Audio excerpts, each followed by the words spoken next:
আসসালামু আলাইকুম, রমাদান মোবারক। প্রতিনিয়ত যারা আপনার দেশের বাইরে আসার জন্য স্ট্রাগল করতেছেন এবং দেশের বাইরে এসে নিজেকে স্টাবলিশ করতে চাচ্ছেন, এই ভিডিওটা তাদের জন্য। হ্যাঁ, অবশ্যই আমি আজকে ড্রাইভিং লাইসেন্স নিয়ে কথা বলবো, যেটি খুবই গুরুত্বপূর্ণ একটা ব্যাপার, যে কোনো মানুষের লাইফটা চেঞ্জ করে দেওয়ার জন্য।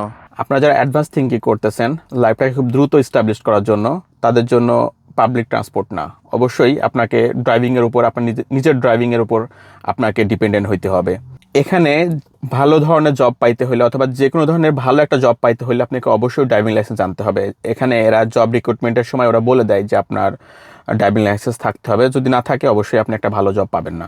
এরপরে যদি আপনি একটা জবের জন্য অ্যাপ্লাই করেন, যে কোনো ধরনের জব, মানে একটু যদি সেটা দূরে হয় আপনার বাসা থেকে, অবশ্যই আপনার ড্রাইভিং লাইসেন্স চাবে এবং আপনার পার্সোনাল ভেহিকেল আছে কিনা সেটাও আপনার কাছে দেখতে চাবে। যদি আপনার কাছে যদি আপনার ড্রাইভিং লাইসেন্সটা না থাকে, আপনার পার্সোনাল ভেহিকেল যদি না থাকে, অবশ্যই আপনি সেই জবের জন্য এলিজিবল হবেন না।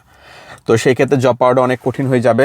ড্রাইভিং লাইসেন্সটা কীভাবে আপনার লাইফটা চেঞ্জ করে দিতে পারে দেশের বাইরে, আমি আপনাকে একটা এক্সাম্পল দিলে আপনি বুঝতে পারবেন। যারা ইউকেতে ঢুকতেছেন অথবা যারা দেশের বাইরে আসতে চাচ্ছেন, তারা এসে তো একটা ভালো জব পাবেন না, অবশ্যই এখানে জব পাইতে টাইম লাগে।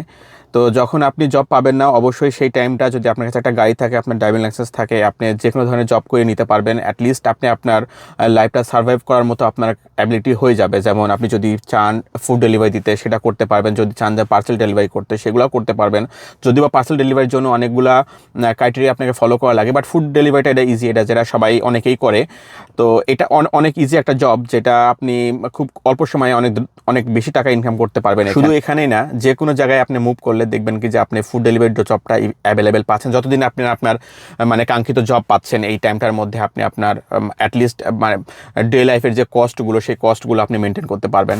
তো আপনারা যারা ড্রাইভিং পারেন এবং যারা ড্রাইভিং পারেন না, সবার জন্য একটাই কথা, যারা ড্রাইভিং পারেন না, অবশ্যই বাংলাদেশ থেকে মুভ করার আগে ড্রাইভিংটা শিখে নেবেন। ড্রাইভিংটা শিখলে আপনারা যেভাবে উপকৃত পাবেন আপনাদের ডে লাইফে, ঠিক তেমনি আপনার লাইফটা খুব দ্রুত এখানে এস্টাবলিশ করতে পারবেন। যাদের অলরেডি ড্রাইভিং লাইসেন্স আছে, তারা দেশের বাইরে মুভ করার আগে অবশ্যই ইন্টারন্যাশনাল ড্রাইভিং পারমিটটা করে নেবেন। তো ইন্টারন্যাশনাল ড্রাইভিং পারমিট যখন আপনার কাছে থাকবে, আপনি দেশের বাইরে যেয়ে 1 বছর ড্রাইভ করতে পারবেন। যেদিন থেকে আপনি এখানে ইন করছেন, যে দেশে হোক না কেন, আপনি ইন করার পর থেকে আপনি 1 বছর ড্রাইভিং করতে পারবেন।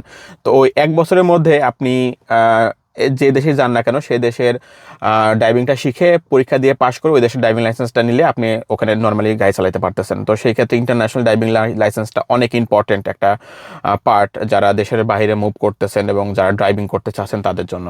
কেন আপনি বাংলাদেশ থাকা অবস্থায় ড্রাইভিংটা শিখে আসবেন? কারণ আপনি এখানে এসে যদি শিখতে চান, আপনার 2 আওয়ার লেসনের জন্য আপনাকে ব্যয় করতে হবে 70 পাউন্ডস, যেটা বাংলাদেশি টাকায় প্রায় 10,000 টাকা। তো আপনার যদি 15টা লেসন লাগে শেখার জন্য, তো সেই ক্ষেত্রে আপনি হিসাব করে দেখেন আপনার কত টাকা ব্যয় করতেছেন। অ্যাপ্রক্সিমেটলি 3 লাখ টাকার উপরে আপনাকে ব্যয় করা লাগবে শুধুমাত্র ড্রাইভিং লাইসেন্স নেওয়ার জন্য, যেটা আপনি বাংলাদেশ থেকে মাত্র 5 থেকে 10,000 টাকাতেই খুব সুন্দরভাবে লেসনটা নিয়ে আপনি আপনার ড্রাইভিংটা কমপ্লিট করে আসতে পারবেন। আশা করি আপনারা বুঝতে পারছেন যে আসলে ড্রাইভিং লাইসেন্সের গুরুত্বটা কতটুকু এখানে। এরকম বিভিন্ন ধরনের ইনফরমেটিভ ভিডিওগুলো পেতে অবশ্যই আমাদের সঙ্গে থাকবেন। ধন্যবাদ সবাইকে, আল্লাহ হাফেজ।